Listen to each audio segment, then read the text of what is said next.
पिछले वीडियो में हमने बात की थी कि बीमारी हमारे शरीर में जो होती है उसके क्या कारण हैं। इस वीडियो में हम बात करेंगे कि जो बीमारी है वो हमारे शरीर में कैसे प्रोग्रेस की तरफ बढ़ती है और कैसे हमें बीमारी होती है।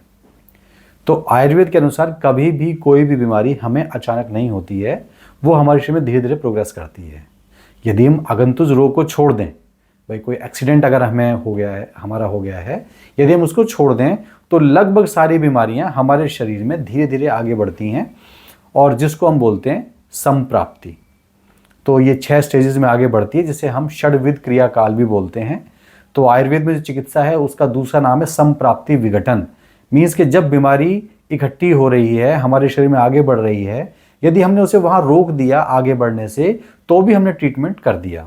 तो इस प्रकार यदि हम षड्विध क्रियाकाल को समझ लेंगे तो हम बीमारियों को आयुर्वेद के तरीके से अच्छे तरीके से ठीक कर सकते हैं और समय पर ठीक कर सकते हैं, कम से कम खर्चे में ठीक कर सकते हैं।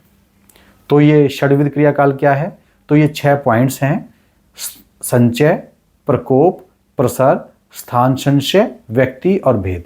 ऐसे 6 पॉइंट्स को हम थोड़ा थोड़ा एक बार जानेंगे। संचय का अर्थ होता है जो दोष हमारे शरीर में है, वात पित्त कफ, जो 3 दोष हमारे शरीर में हैं वो अपने स्थान पर आराम से रहते हैं। जैसे कि वात जो होती है पक्वाशय में रहती है, पित्त जो है वो अग्नाशय में रहता है या पित्ताशय में रहता है, और कफ जो है उर स्थान मतलब हमारी छाती में या आमाशय में रहता है। वहाँ अपने नॉर्मल तरीके से वो रहते हैं और हमारे शरीर का पालन पोषण करने में हमारी मदद करते हैं। मगर जब हम मिथ्या आहार विहार का सेवन करते हैं, कुछ गलत खाते पीते हैं, गलत रहन सहन हमारा होता है, तो ये दोष जो हैं इनका संचय इकट्ठे होने शुरू हो जाते हैं ये। तो उसके बाद फिर दूसरी अवस्था आती है प्रकोप। जब ये दोष थोड़े बढ़ जाते हैं तो फिर इनका प्रकोप दिखाई देता है, हमारे शरीर में कोई छोटी मोटी समस्याएं दिखाई देनी शुरू हो जाती हैं। फिर जब ये दोष बढ़ जाते हैं तो तीसरी अवस्था आ जाती है, जिसको हम बोलते हैं प्रसर की अवस्था। मीन्स के जो इनका नेचुरल स्थान है, जहाँ ये नेचुरली रहने चाहिए, वहाँ से निकल के पूरे शरीर में फैलना शुरू कर देते हैं। जो रोग मार्ग होते हैं उनके माध्यम से पूरे शरीर में, चैनल्स के माध्यम से पूरे शरीर में फैलना शुरू कर देते हैं। इसको बोलते हैं प्रसरावस्था। इसके बाद अगली अवस्था आती है स्थान संशय। हमारे शरीर में जहाँ कहीं भी कोई कमजोर पॉइंट होता है, क्योंकि ये सारे दोष जो हैं वो शरीर में घूम रहे हैं। यदि हमने वात प्रकोपक आहार विहार का सेवन किया है तो वात दोष बढ़ जाएगा और वो पक्वाशय से निकल के पूरे शरीर में विचरण करेगा। तो जहाँ कहीं भी उसको ऐसा वातावरण मिलेगा, कोई कमजोर पॉइंट मिलेगा उसको बैठने के लिए, तो वो वहाँ बैठ जाएगा। इसको बोलते हैं स्थान संशय। यदि पित्त प्रकोपक हम आहार विहार का सेवन करेंगे तो पित्त सारे शरीर में फैलना शुरू करेगा और जहाँ उसको कमजोर पॉइंट मिलेगा वो वहाँ जाकर बैठ जाएगा। इस प्रकार से सभी दोष जब संचय हो जाता है, फिर उसके बाद प्रकोप अवस्था में जाते हैं और प्रसर होने के बाद जहाँ कहीं भी उन्हें उनके फेवरेबल कंडीशंस मिलती हैं, जहाँ पर वो आराम से बैठ सकते हैं, उसको बोलते हैं क्ष वैगुण्य। मीन्स हमारे शरीर में कोई जो कमजोर पॉइंट है वहाँ जाकर वो दोष बैठ जाते हैं। स्थान संशय के फिर अगली अवस्था आती है व्यक्ति। व्यक्ति मीन्स एक्सप्रेशन। मीन्स बीमारी अब अपने आप को एक्सप्रेस करती है। क्यों? दोष बढ़ चुके थे, उनको वो प्रॉपर स्थान मिल गया जहां पर बैठकर वो बीमारी पैदा कर सकते थे। तो अब वो नेक्स्ट स्टेज आती है व्यक्ति अपने आप को वो व्यक्त करना शुरू करते हैं, एक्सप्रेस करना शुरू करते हैं। वहां पर हमें बीमारियों के लक्षण दिखाई देने शुरू होते हैं।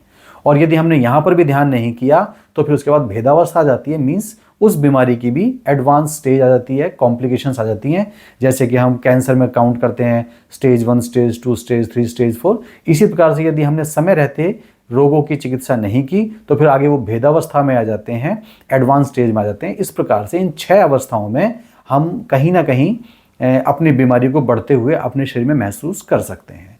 अब बात ये आती है कि क्या हम इन बीमारियों को समय रहते रोक सकते हैं? हाँ, बिल्कुल समय रहते हम रोक सकते हैं। यदि हम इन षड्विध क्रियाकाल को अपने शरीर में महसूस करें तो हम ये महसूस कर सकते हैं कि हमारे शरीर में एक रोग धीरे धीरे पनप रहा है। तो हम निश्चित तौर पर इस अवस्था को यदि बीच में ही रोक दें, दोषों के संचय अवस्था में रोक दें, क्योंकि कुछ ऋतुएं होती हैं जिनमें दोषों का संचय होता है।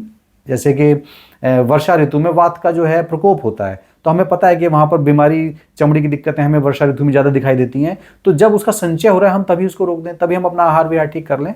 तो इस प्रकार से हम यदि संप्राप्ति विघटन कर दें तो हम बीमारी को होने से रोक सकते हैं, और यदि बीमारी हो गई है तो हम उसको एडवांस स्टेज में जाने से रोक सकते हैं। इस प्रकार से मुझे लगता है कि षड्विध क्रियाकाल जो है एक बहुत महत्वपूर्ण बिंदु है, जिसको यदि हम समझ जाएं तो हम अपने शरीर में होने वाली छोटी छोटी बीमारियों को बड़ा होने से बचा सकते हैं। तो मुझे लगता है कि मैंने शायद इस विषय पर आपसे कुछ बात की है। यदि आप इस विषय में कुछ और जानना चाहें या कुछ और आपके प्रश्न हो तो आप कमेंट करके पूछ सकते हैं, हम उस विषय में फिर विस्तृत बात करेंगे।